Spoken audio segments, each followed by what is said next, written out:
Welcome everybody to the video on periodic functions. So in this video, we are going to be covering a few different things. First and foremost, periodic functions.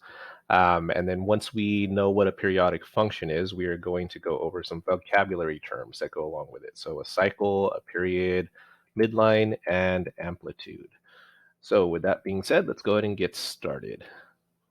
First off, with periodic functions, what is it? So, according to Mr. Aguirre's book O Math, a periodic function repeats a pattern of y values at regular intervals. So that's a textbooky kind of way of understanding it.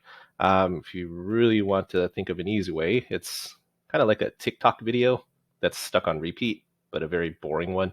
So it's kind of like this. You got a graph, it goes down and then up, down and then up, down and then up, down and then up. You see a pattern there.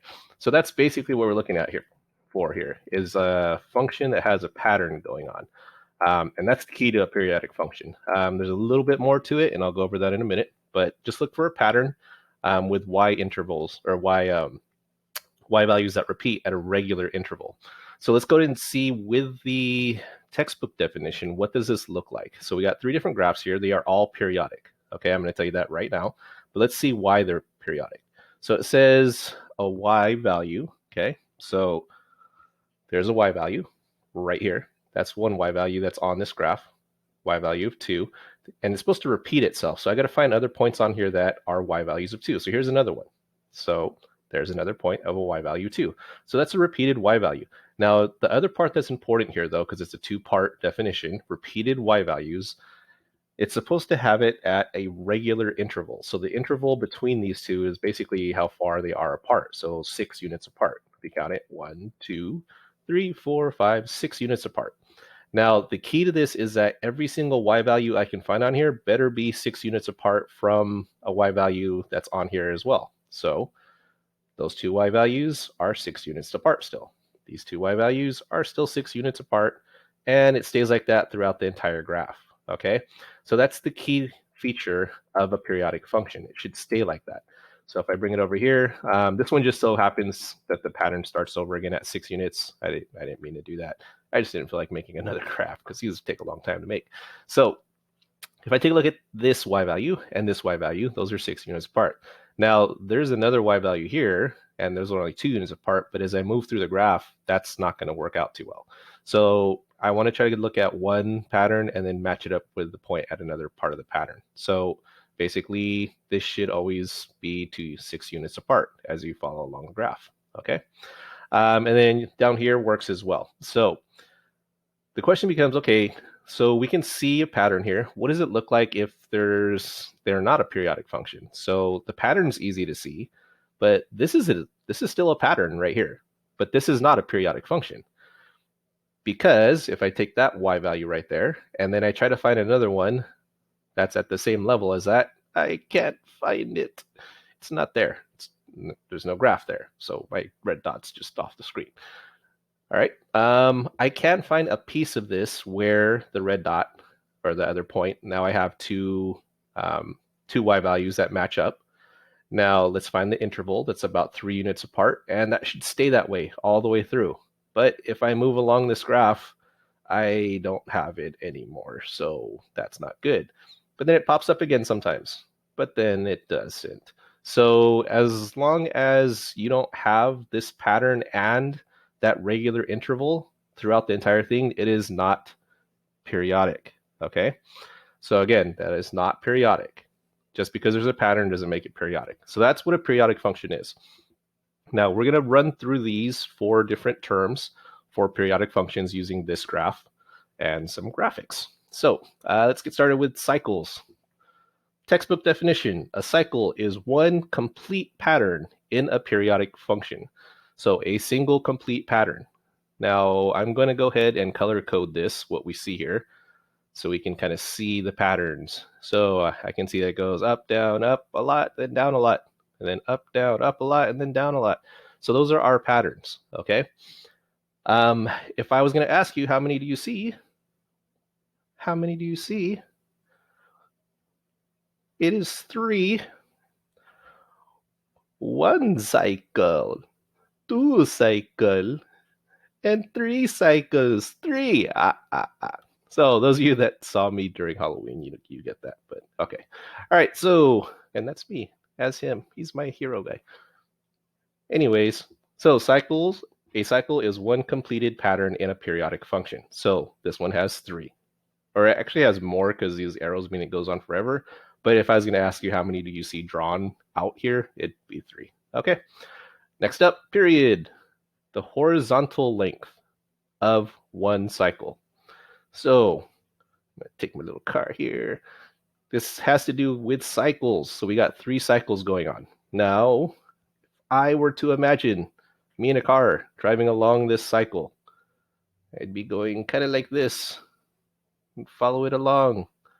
But if I did that, I would be wrong because this doesn't say find the length of the actual cycle going up and down. It says horizontal. So now I got to go back and I got to recount this again. So I'm not actually finding how long this actual cycle is by how long each of these little pieces are. I'm trying to figure out the horizontal distance. So from one end of a cycle to the other end of the same cycle, how far is that? This one happens to be 1, 2, 3, 4, 5, 6 units across. So that's it. You just count from where your cycle starts to where your cycle ends going horizontally. Do not follow the actual curve. Okay? Pretty simple thing to do. Next up is our midline. Midline, it's kind of like how it sounds, the horizontal line midway between the maximum and the minimum. So first off, we got to know what a maximum and minimum are. Maximum means the very top of our graph. Minimum means the very bottom of our graph. So the very top of our graph looks like it lines up with 3. The very bottom of our graph looks like it lines up with -1. Now remember, these arrows means it keeps going on forever, but in this case, it indicates that the pattern is going to keep continuing on forever. So that's what's implied here, is that as you see this pattern happening, this arrow means it's just going to keep going up and down. This does not mean it goes down forever in this case. Okay. So our maximum is 3, minimum is -1. So the midline is the midway between those two. So just imagine a line directly between 3 and -1. So that would be right there, right? You just got to kind of look, and there it is. It's at y equals 1. Now, it's a very important thing that when you write the midline, it is a line. So you have to write the equation of a line.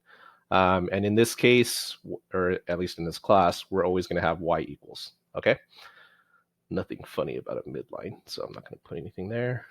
Okay, so there's your midline. And last part is called amplitude. Amplitude is half the difference between the maximum and the minimum, all right? So let's take a look at the previous one where we did the midline. I'm going to put the midline back on there just so you can kind of see a little bit more visual what this is. Now, there's an actual formula for this. It's the maximum minus the minimum, so half the difference between the maximum and minimum. Difference means subtract. So you take the maximum, which is 3, and then you subtract the minimum, which is -1, and then you divide that by 2. So 3 minus a -1 divided by 2, double negatives, that turns into a positive. So minus the opposite of -1, the same thing as adding 1. So 3 plus 1 is 4, divided by 2 is 2. So the amplitude is 2. That's kind of complex. There's an easier way to see this, especially if we asked you to find the midline already. Because technically what the amplitude is, and this is just a very mathy way of saying it over here, it's just how far is the maximum or the minimum from midline. So look at your midline and just figure out how far is this distance from your midline up to or down to, or from your maximum down to your midline. So if I go from here down to here, how far is that? It's 2, and that's it. So if you already have your midline and if you have a picture, there's no real need for the formula. Just count how far is this. Now, if it happens to be fractions or something like that, you might want to do a little bit more of the math part of it. But otherwise, just do a visual pattern here. You got your maximum, figure out how far that is from your midline. Even if you started with your minimum, which is -1, that's still 2 away. It's because it's the midline, okay? And that is the amplitude. And that's about it. I'm just going to go over one more example just to kind of solidify what this means. So let's take a look at this one. Looks similar to the previous one we did, but try to look at this and see if you can find each one of these pieces. Like, how many cycles do you see? What the period is, what the midline is, and what the amplitude is. So feel free to pause the video, take a second, figure out if you can. Okay. If not, then just keep listening, and then I'll go over the answer. So a cycle is one complete pattern in a periodic function. So I'm going to go ahead and color code again. There you go. How many do you count? I count 4. Hopefully you counted 4 too. So 1, 2, 3, 4. Next up, period. Period is the horizontal length. So again, that's from the end or the start of one part of a cycle to the other part of a cycle. And it doesn't matter which one you measure because they're all the same. So if I count this, I got 1, 2, 3, 4. Period is 4. Okay. And I don't need that guy. Nope. No, we don't need you. Okay. All right. So period's 4. And midline is the next thing up. So your midline, again, is the horizontal line between the maximum and minimum. So maximum is 2, minimum is -4. Is the very top of our graph. Doesn't go above a 2 every single time. Does not go below a 4 or a -4. Okay, so if you imagine two lines like this, where your maximum is and your minimum is, it's the midway point between those two. So just kind of count in how far that it goes. And what line does that end up at? That is a y equals -1. So y equals -1 goes there. All right, we are over halfway through these. Last one is the amplitude. And again, the amplitude has two ways of doing it, either with the formula, the maximum versus the minimum. And you got a double negative sometimes, so you got to add 2 plus 4 is a 6, divided by 2 is a 3. So our amplitude is a 3. Or the easiest way to do it, if you have all this already drawn out for you, look at your midline, count how far that maximum is, 1, 2, 3, so your amplitude is 3. Or you can count down, 1, 2, 3, amplitude is still 3. And that is it. Okay, so we found these 4 things. Your homework assignment is going to be similar to that. One more thing, if you have a periodic function, or if I ask you, hey, is this a periodic function? And then it says, if it is, then you find all these things. First off, just make sure you know if it's a periodic function or not. This is not a periodic function, all right, because it has that little tilt. Remember, you need the pattern and you need that interval to be the same. Basically, if it's tilted at all with the pattern, it's not a function, not a periodic function, okay? So it's not a periodic function, so I don't care. All right, and that's it. So thanks for sitting through this and watching. If you have any questions, stop by the office hour or send me a loop mail. Okay, take care. Bye-bye.